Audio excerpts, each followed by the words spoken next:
क्या होता है? दो लाइन। जिसकी लागी रे लगन भगवान में, उसका दिया भी जलेगा तूफान में।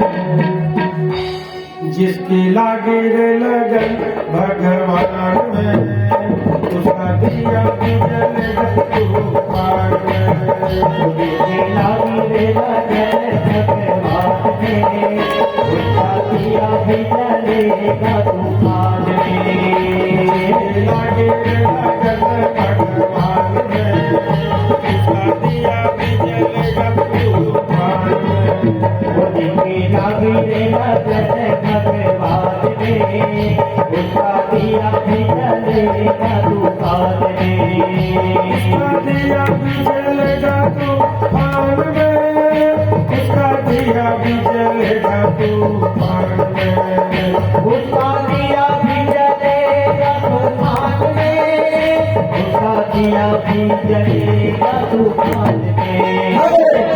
लागे लगन भगवान में, उसका दिया भी जलेगा तूफान में।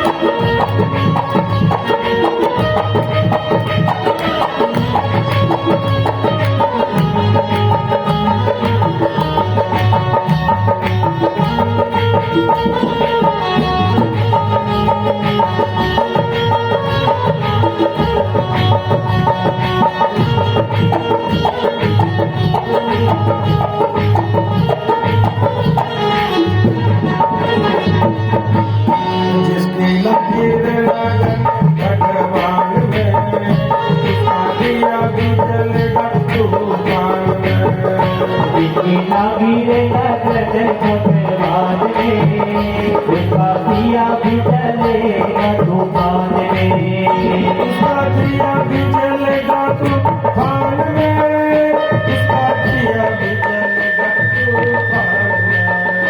उसका दिया भी जलेगा तूफान में, उसका दिया भी जलेगा तूफान में।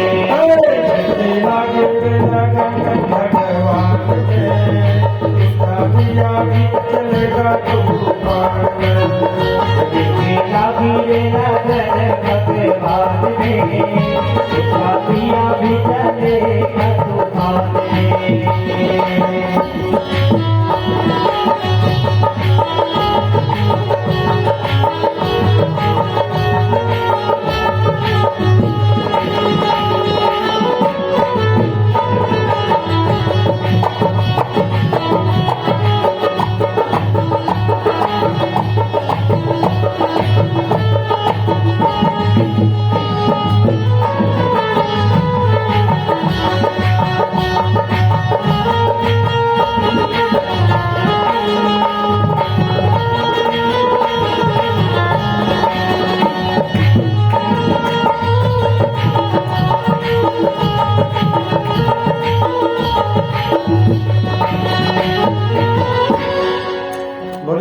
भक्तवत्सल भगवान की जय।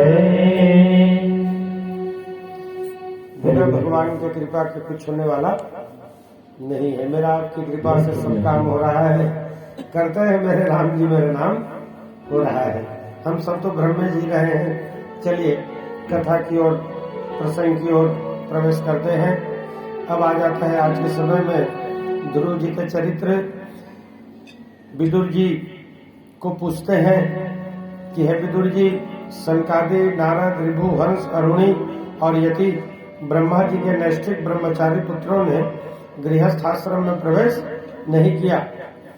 ये सब सृष्टि करने की जब इच्छा हुई ना, तो पहले के समय में गर्भ धारण नहीं करते थे। स्त्री पुरुष का संयोग नहीं होता था, मिलन नहीं होता था और सृष्टि हो जाती थी। कैसे हुई? जैसे भगवान विष्णु सो रहे शांतकारम भुजग शयनम, और विष्णु भगवान सोए उसी समय ब्रह्मा जी की उत्पत्ति नाभि कमल से हो गई। नियम तो कहता है कि लक्ष्मी जी की डिलीवरी होनी थी उस समय, लक्ष्मी जी से ब्रह्मा जी की उत्पत्ति होनी चाहिए, लेकिन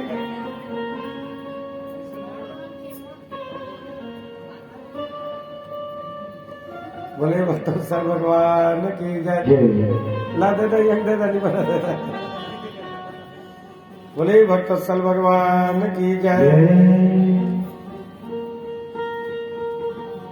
तुम्हें पैसा डालते ना बक्सा में, 1 रुपया देते तो 100 लिखाते हो गुप्त दान।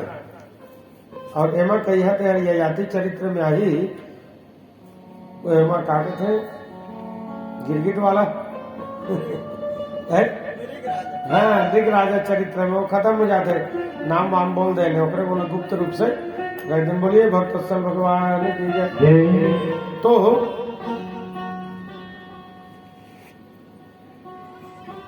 विष्णु भगवान आराम कर रहे थे विश्राम में, और उनके नाभि कमल से ब्रह्मा जी की उत्पत्ति हो गई। उसके कुछ समय पश्चात उनके कान के मैल से मधु कैटव राक्षस की भी उत्पत्ति हो गई।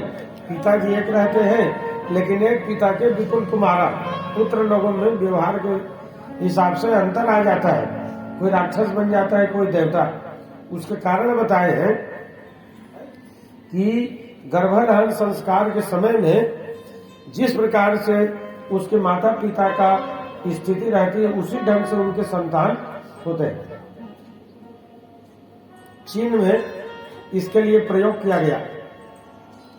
3 ठो कमरा बना दिए और तीनों कमरा में 6-6 ठो बकरी रख दिए, क्योंकि हम लोग जो कथा कहते हैं ना, उसमें वैज्ञानिक लोग अनुसंधान करते हैं।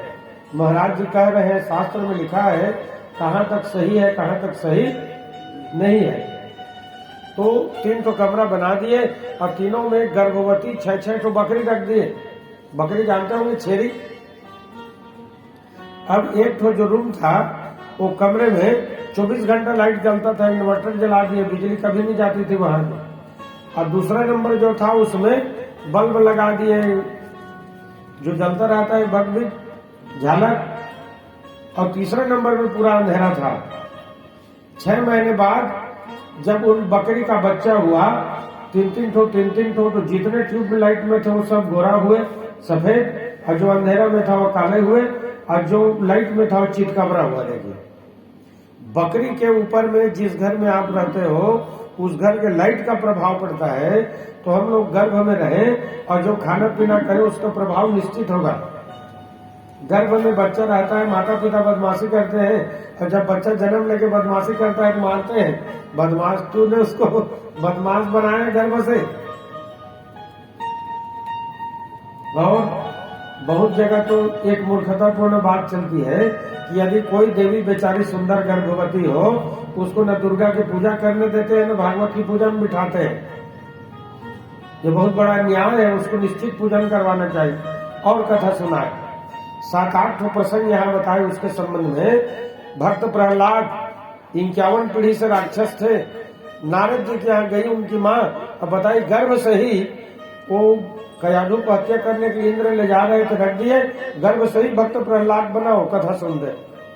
सुखदेव मुनि जी तोते के रूप में थे, अंडे के भीतर से सुने, और व्यास पत्नी के गर्भ से सुने थे। हमारा वीर क्षत्रिय अभिमन्यु गर्भ में ही चक्रव्यूह तोड़ने की कला सीख गए थे। जो कुछ भी शिक्षा और संस्कार होता है गर्भ से ही होता है, इसलिए उसको गर्भाधान संस्कार कहते हैं। हमारे शास्त्रों में 16 प्रकार के संस्कार दिए थे, लेकिन अब 14 संस्कार को तो भूल गए। क्या है कोई नहीं जानते। 2 संस्कार बचा है, एक विवाह और दूसरा मृत्यु, और इसको भी भूल गए लोग बागा।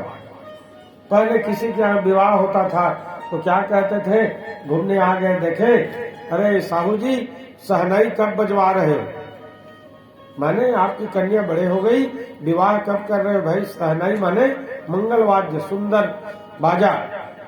अब कहते हैं बैंड कब बजवा रहे हो, बैंड बजाने वाले ऐसे की तैसे कर देना। अब कन्या विवाह करके आती, घर भर के बैंड बजाती। सहनाई मंगल वाद्य सूचक था, बैंड बजा दिया, अब बैंड को बंद कर दिया, बैंड नहीं करना है करके। बैंड माने झुक जाना, झुकाना। अब उससे भी खतरनाक है क्या, डीजे, डेंजरस, खतरनाक। और उसमें भी ऐसा गाना, कौन जगह ला मारिश बिछी, बता सीधा डायरेक्ट स्वर्ग। बोले भक्तवत्सल भगवान की जय। बताए भर के दे दी है, बिछी कौन में मारे था, सीधा बैकुंठ। न दान करे लागे, न खाए पिए, न कुछ सेवा। अरे मूर्ख, कैसे गाना चलते तो सोच भी लेते एक समय में कुछ। और घर भर के बीच में बेटा बहू नाचा तो बड़ा दुख लगता। महाराज में हमूल लेके तीर लेते, तू नाचा कर, कैसे कर भाई महो कोई पुत्र पुत्री के बाप पर ठुमका लगा देते हैं को, चल भाई करके। लेकिन दुख तो लागता है, मन लगा मतलब काम न ही करके। ये सब चीज मतलब बताई कि गर्भ से ही संस्कार होते हैं, इसलिए निश्चित जो गर्भवती उनको कथा सुनानी चाहिए। तो उसके यहाँ श्रवण कुमार जैसे, भक्त प्रहलाद, अभिमन्यु जैसे सुंदर संतान की उत्पत्ति होती है, जो माता पिता की सेवा करे। तो जो सनकादि थे, नारद थे, ऋभु थे, हंस थे, अरुणी थे, यति थे, ब्रह्मा जी के निष्ठिक ब्रह्मचारी पुत्र थे, ये सब के सब गृहस्थ नहीं बने। क्यों नहीं बने, एक कथा थी इसमें।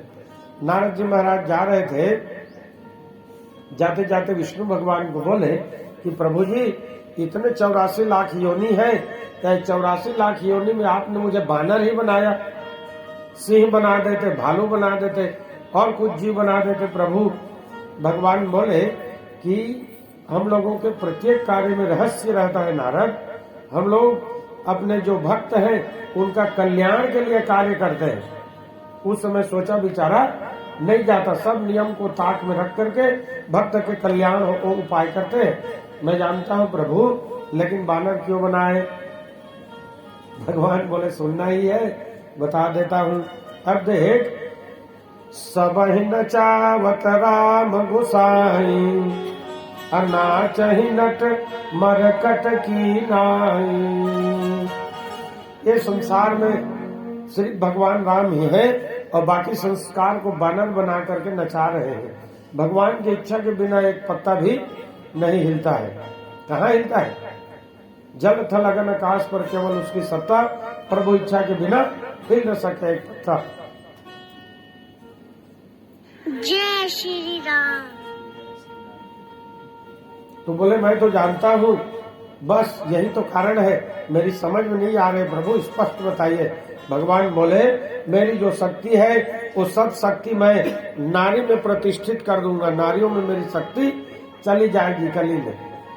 तो इससे क्या होगा, तो कहते हैं नारी विवश नर सकल गोसाई, नाच ही नट मरकट की नाई। नारी विवश, ये महिलाएं स्त्रियां पुरुष को विवश कर देंगी। नारी विवश कैसे, सकल गोसाई, सकल सब प्रकार के इंद्रिय माने शरीर की इंद्रियों से। और क्या करेंगे, नाच ही नट मरकट की नाई। और पुरुष को स्त्रियां नचाएंगी। पहले समय में आते थे देवार लोग, ऐसे बानर को पकड़ते थे, डंडी में बोलते थे लंका नहा चढ़ान से ढेकी कूट, ऐसे ऐसे बानर दी तो डंडा पड़ेगा। बेचारा बानर वैसे करता था। बस हम लोग भी वैसे ही बंधे हुए हैं। घर में आकर के जो महिला स्त्री कह दे उसी बात को मान जाते हैं। नए नए विवाह होकर के आई, चलो अलग हो जाते हैं। माता पिता को फेंक दिया कोठा में, अलग हो गए। तो इसीलिए स्त्री जाति में शक्ति मैंने कर दी। तो इससे क्या होगा प्रभु, एक बार यदि तुम विवाह कर लेते नारद, जीवन भर उसकी आदेश पे नाचते है कि नहीं। देखिए हम लोग घूम रहे हैं, भागवत में बैठे हैं, श्रीमती मस्त ऐसी में बैठ के वहां टीवी देख के झूला झूल रही होगी, सब उसी का तो है। क्या करेंगे दिन, अब तो महिलाएं नौकरी करने लगी हैं, यही दिक्कत हो रहा है। घर में बढ़िया रहते तो वहां जेल खा रही हैं, धूप में तपस्या में, सब उनके बस की बात नहीं है, नहीं करना चाहिए, लेकिन है, चल रहा है समय, करने दो, क्या करें। तो इसीलिए एक बार तुमको मैं बानर बना दिया, अब जीवन भर बानर बन के नाचने से तुम बच गए। नारद जी चरणों में गिर गए और गिर करके कहने लगे, प्रभु मैंने श्राप दिया था इसलिए हुआ है, मैं ये चाहता हूँ कि मैं आपकी कुछ सेवा करूँ। और सेवा किए, सब काम सुधर गया। तो ये निष्ठिक ब्रह्मचारी थे।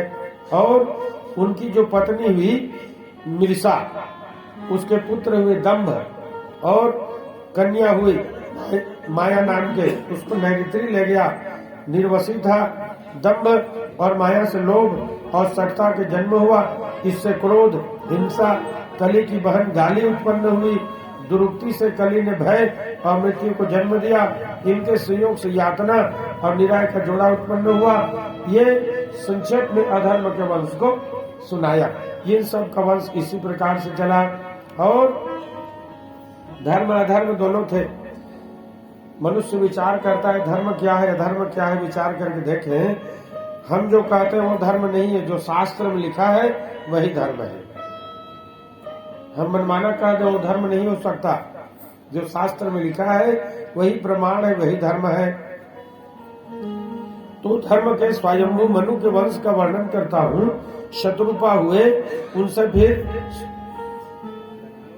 सुनीति और सुरुचि नाम के दो धर्म पत्नी थी। प्रियवत और उत्तानपाद नाम के सुरुचि के दो पुत्र हुए। और राजा को अधिक प्रिय था। और सुनीति के एकमात्र पुत्र था ध्रुव। इनका नाम भी देखिए, सुनीति। जो बढ़िया नीति में चले, नियम में चले, उसको कहते हैं सुनीति। और सुरुचि जो अपने मन के करे मनमाना। लेकिन जो धर्म के काम करेगा या करेगी, उसके पक्ष में हम लोग नहीं रहते। जो अपने मन के करे उसकी गुलामी करते, यही गलती है। सुरुचि के बस में हो गए राजा साहब।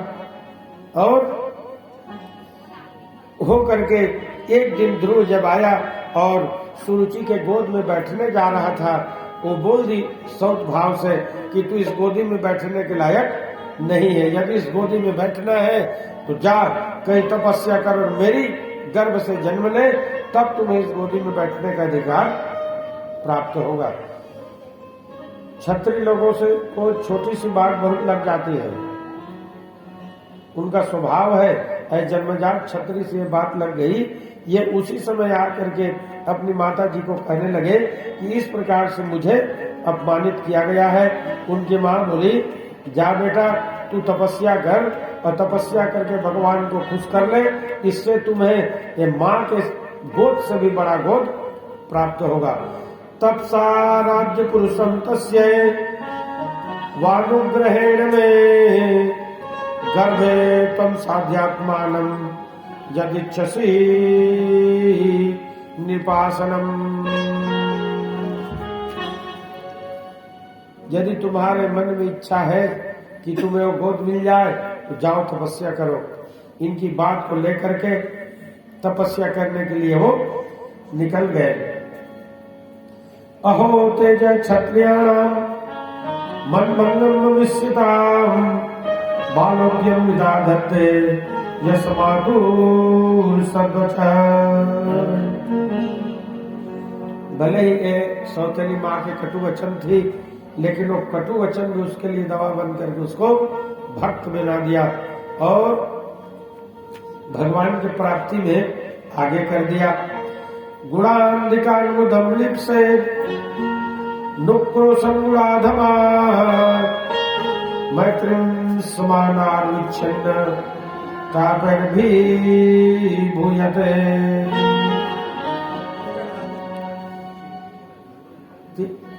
हाँ जलाओ जलाओ। बोलिए भक्तवत्सल भगवान की जय। गोपाल राधे कृष्ण गोविंद गोविंद। गोपाल राधे कृष्ण गोविंद गोविंद। गोपाल राधे कृष्ण गोविंद गोविंद। गोपाल राधे कृष्ण गोविंद गोविंद।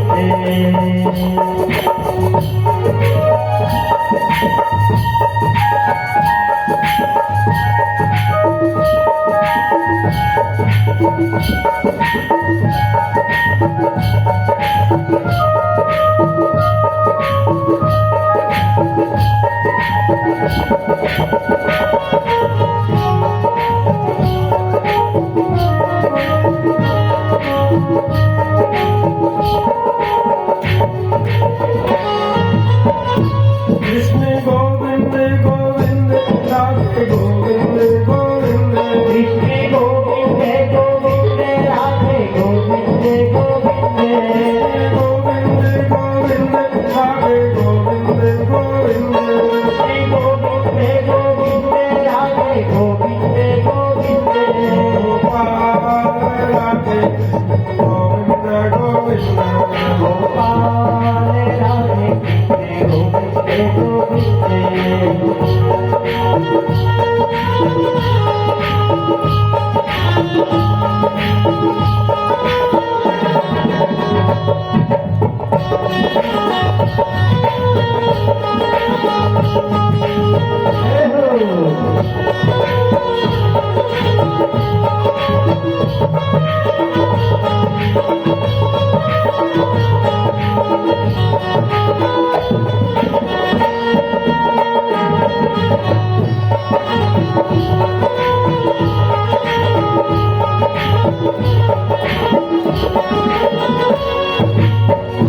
कृष्ण गोविंद गोविंद राधे गोविंद गोविंद। कृष्ण गोविंद गोविंद राधे गोविंद गोविंद।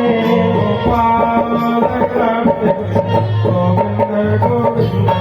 गोपाल राधे कृष्ण गोविंद गोविंद। गोपाल राधे गोविंद गोविंद। गोपाल राधे कृष्ण गोविंद गोविंद। जय जय श्री राधे राधे राधे श्याम। बोले भक्तवत्सल भगवान की जय।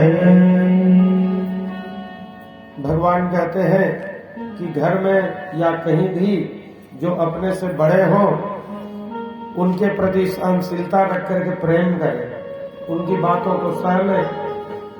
माँ बाप की डांट में भलाई छिपी होती है।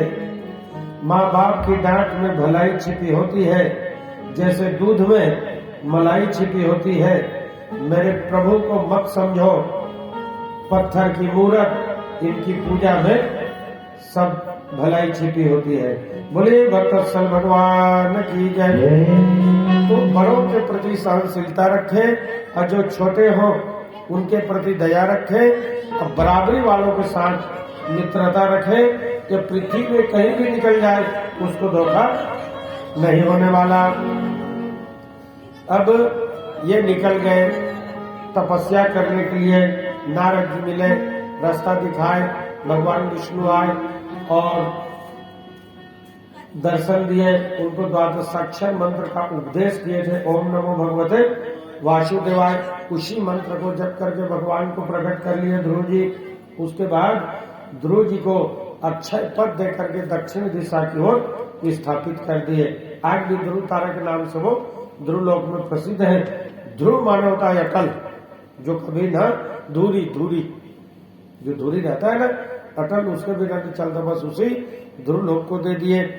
अब उनके जो भाई थे उत्तम, यहाँ बड़ा एक सुंदर मंत्र है, यौंत प्रविश्य वचवाचमी माम प्रसुप्ताम संगीत खिल सकते धरा सुधारना। अन्यास्तस्य चरणस्वत्वगादिन् राम नमो भगवते पुरुषाय तुभ्यम्। बोलिए भक्तवत्सल भगवान की जय। देगा माला बोलो, माला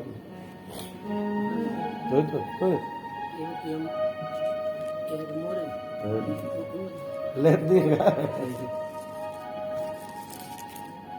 एक लोटा जल ले ले या जितना जल पी सकता है और उसके भीतर इसको डाल दें और डाल करके श्लोक पढ़ के एक एक बार इसको पढ़ते जाएं और पढ़ करके जब यहाँ आ जाए तो इसको पार नहीं करते, दोनों उंगली छुआते नहीं है।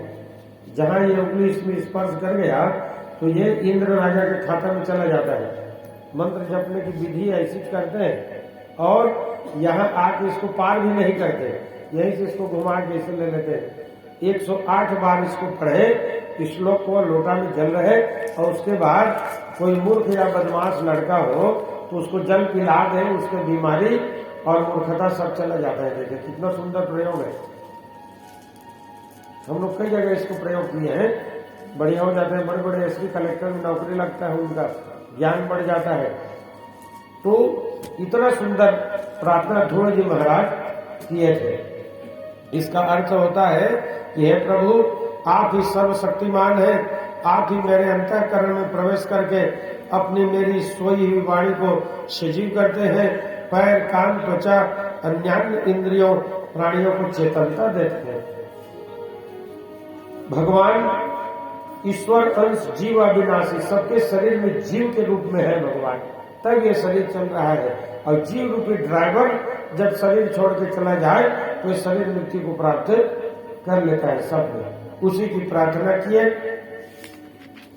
उसके बाद एक उत्तम नाम के उसके भाई थे, वो गए, उसको जा करके पूछे तुम कौन हो, तो अपना नाम बताया उत्तम। पहले बोले हम उत्तम है, तुम उत्तम हो। उसको मर्डर कर दिया, मार दिया, उसको मर गया। बाद में ध्रुव जी की भी उनसे लड़ाई हुई और उसके बाद सबको मार रहे थे। उसी बीच में उनको पुनः समझा दिए और कहते हैं तितिक्षा करुणया मैत्र्या चाखिल जंतुषु समत्रेण च सर्वात्मा भगवान संप्रसीदति। इन सब ऐसी शुद्धता पूर्ण व्यवहार से प्रभु प्रसन्न होते हैं और मनुष्य कर्म बंधन में बंद करके धोखा में रहता है कि यह सब काम मैं कर रहा हूं। और 3 प्रकार की बात यह अवगत है। आयुपचयम् जन्तोस् थैरोपचयम् विभु उभाभ्याम् गृहीत स्वस्थो दुष्पस्थ विदधात्यसौ केचित् कर्मावधत्यैनम् शोभामापरे नृप एके कालम् प्रदैवम् पुंसः काममुता करे। हम लोग के ऊपर जब विपत्ति आती है 3 लोगों के चक्कर में पड़ते हैं। कौन कौन? पहला नंबर कहते हैं बैगा। यदि बैगा के पास गए ना तो आपको कुछ भी रहेगा, वो बता देगा, बकरा लगेगा, मुर्गी लगेगा, कुछ लगेगा, ऐसे करके अपना काम साध लेता है। ये बुरा मूर्खतापूर्ण बात है। श्रीमद् भागवत कह रहे थे, बड़ा सुंदर उदाहरण यहाँ दिए कि एक व्यक्ति था, वो व्यक्ति बकरी चराने जाता था जंगल। ध्यान से सुनेंगे ना, बोले भक्तवत्सल भगवान की जय। जैसे अंडरलाइन कर देते हैं या राइट चिन्ह लगा देते हैं वीआईपी में, इम्पोर्टेंट है करके, वैसे ही ध्यान से सुने, इम्पोर्टेंट आगे समझ जाइए उसको। वो बेचारा गया था बकरी चराने और रोज चरा रहा था। 100 लगभग बकरियां थी, उसमें से 4 बकरी कोई चुरा लिया और 1 बकरा। और वहां तो कोई हाजिरी लेता नहीं, किसकी बकरी है क्या आया वही करके। वहां से चरा के जब घर में आया तो सबका बकरी का एक जने का नहीं गया, 4 बकरी और 1 बकरा जो था। अब सब मीटिंग किए बैठे, अब पंचायती में उसको जुर्माना सुनाए कि तुमने गलती की है, तुमको इसका पैसा देना पड़ेगा। वो बोला मेरे पास भैया 4 बकरी है, 1 बकरा दे देता हूँ। उसको दे दिया। अब दिया तो उसके मन में ग्लानि हुई, क्यों? आप गलती करोगे, आपको सजा मिलेगा तो आप नहीं पछताओगे, लेकिन बिना गलती के कोई सजा देता है तो दुख होता है। आप बढ़िया शांत में बैठे हो, आपको कोई डांट दे, जबरदस्ती हल्ला करते हो, इधर बैठो, खराब लगेगा। लेकिन जो हल्ला कर रहा है उसको कहो कि हल्ला कर रहे हो जी, थोड़े शांत हो जाओ, तो समझ जाएगा सही गलती कर रहा था। अब उसके मन में ग्लानि हुई कि मैंने ना बकरी ना बकरा चुराया है और मेरे को फंसा दिया, क्या करूं भाई? तो सबके साथ अपनी दुख बताता हूँ, कोई मानने को तैयार जय नहीं हुआ, श्री राम। कैसे करे? तो गया और जा करके घटेश्वरी माता जंगल में बनाते हैं, वही डंडा शरण गिर के प्रणाम किया, बोला हे मैया, कैसे? मैंने चोरी नहीं की है, लेकिन बिन पद चले सुने बिन काना कहते हैं प्रभु, आप तो सब जानने वाले हैं, घटघटवासी हैं। यदि वो 4 बकरी और बकरा मिल जाए तो उसमें का बकरा आपको मैं बलि देकर चढ़ा दूंगा, लेकिन मिल जाना चाहिए। अब उधर से कोई आ रहा था, एक जने, तो एक भगत नाचता है वैसे, आके बोला अरे यहाँ क्यों सो रहे हो? वो बोला ऐसी बात नहीं भैया, किसी को मत बताना। क्यों? तो 4 बकरियां और एक बकरी जो बकरा चोरी हुई है ना, वो भगवान को मैं बत दिया था यहाँ बलि के लिए कि मिल जाएगा, चढ़ाऊंगा। अब उसका कान फूल दिया था, किसी को मत बताना। वो जाके गांव में सबको बोल दिया। अब देखना हफ्ता भर में वो जो चुराने वाले मर जाएगा। बोले कैसे? तो घटेश्वरी माता में जा करके बकरा बत दिया है कि जो चुराया है मिल जाएगा तो बकरा देगा।